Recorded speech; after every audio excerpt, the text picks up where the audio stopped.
So Coach, we talked about just a few resistance exercises. This is the windmill. So with a windmill, I'll send you another video as well.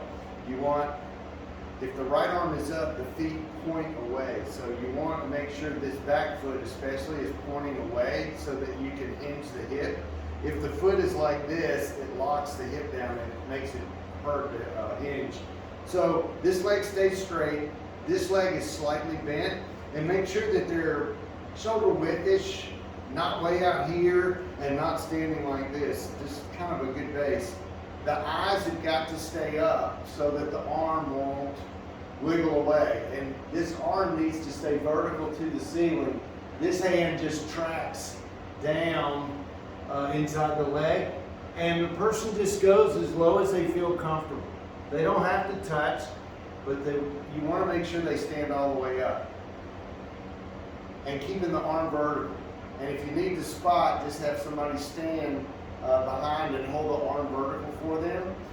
To switch, obviously do this, and then rotate the feet, lock, unlock, hinge the hip, and then slide down real slow. And come all the way back up. Great for all of this stuff here and for the shoulder. The next one was a one-legged deadlift. This works better with a heavier weight. Now, the key here is to make sure the back stays flat. If they're going to do this, you want to make sure that they're not like tilting like sideways. I like to just hold it in the center. The front knee stays slightly unlocked. This works better barefooted. You may not be able to do that in your gym. And this is your counterbalance. So I'm flat, keeping the weight over the foot, and go as low as possible, and then come straight back up. If they're doing it one arm, one leg, it's totally fine. It works different if it's the same arm, same leg versus the opposite arm and leg versus having two weights. They all kind of work a little different, and it's okay to do them in a variety. The third exercise I think is a really good one too. It's the Cossack stretch. So trying to go wide.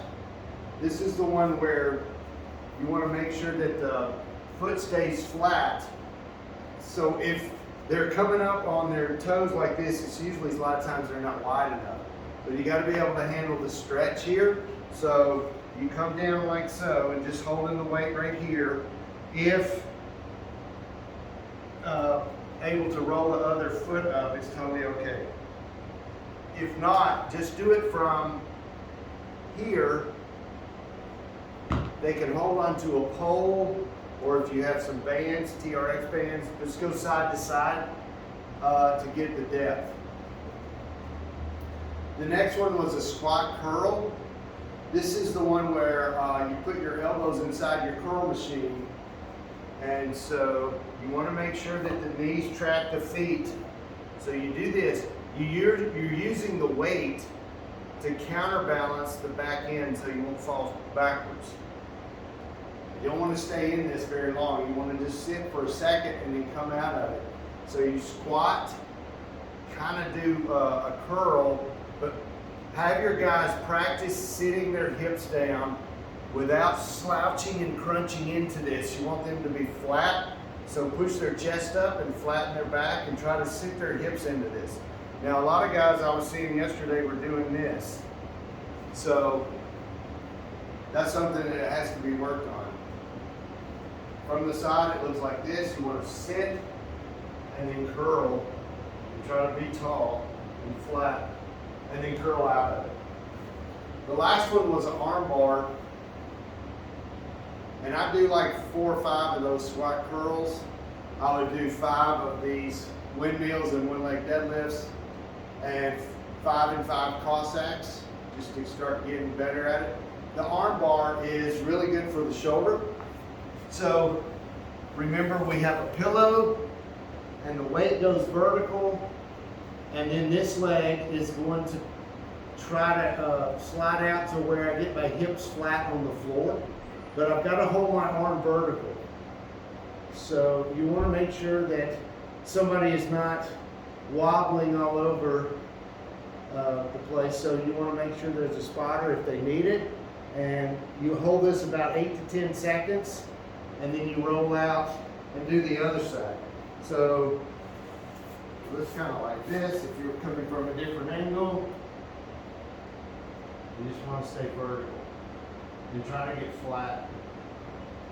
And that would be some really good exercises to do in between some of the major lifts. So if they're squatting, maybe do a windmill after a squat in between, so they won't just stand around and do nothing. But you know what to do with your weight room and how you want to do it. So have fun with it, and thanks for watching these, I guess. It's cold in our gym, that's why we have heat.